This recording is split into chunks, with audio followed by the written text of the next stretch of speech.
The night of September 15, 2023, was quiet in Romeoville, Illinois. Inside their home on Concord Avenue, the Rolón Bartolomé family, Alberto, Zoraida, and their two young sons, Adriel and Diego, were settling in for the night. But outside, in the invisible world of the internet, a fantasy was bleeding into reality. A web of lies, spun from jealousy, was tightening around this family. In just a few hours, that fantasy would crash through their door. This is the story of a lie so powerful, it turned a lover into a killer and erased an entire family. To their neighbors, the Rolón Bartolomé family was the American dream. Alberto and Zoraida were devoted parents to their two boys.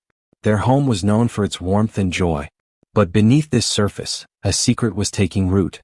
Zoraida had begun an affair with a man named Nathaniel Huey Jr. This secret would place her and everyone she loved in the crosshairs of a meticulously crafted criminal underworld.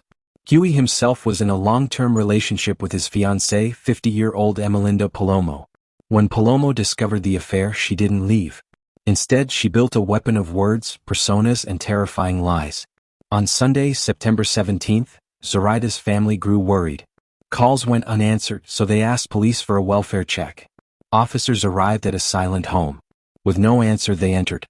The first thing they found were the family's two dogs, shot dead. It was a grim omen of the horror to come.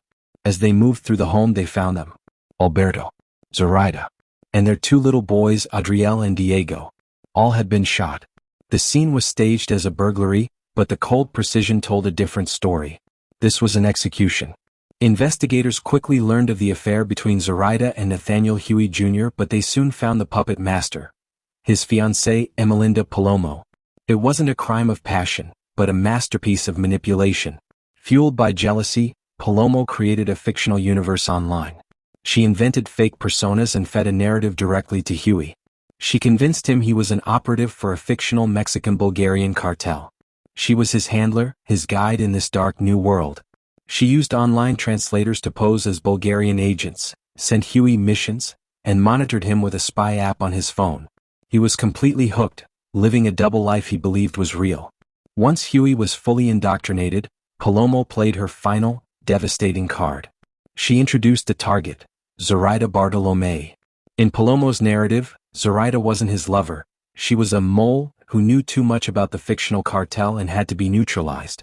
It was the ultimate deception. Palomo weaponized the affair, turning his lover into an enemy of a shadow organization that didn't exist. She manipulated him into becoming the instrument of her revenge, all while he believed he was a soldier following orders. Guided by Palomo, Huey arrived at the family's home around 3:17 a.m. on September 16th. Fueled by a fantasy, he moved through the silent house. He didn't just kill Zoraida. He systematically eliminated the entire family. Alberto, a man who had nothing to do with the affair, and the children Adriel and Diego, whose only crime was being born to the woman Palomo wanted gone. They staged the scene to look like a burglary, then vanished. For 4 days they were ghosts. As police pieced together the digital trail, a nationwide alert was issued for Huey. The manhunt culminated 4 days later in Catoosa, Oklahoma. A police officer spotted their SUV.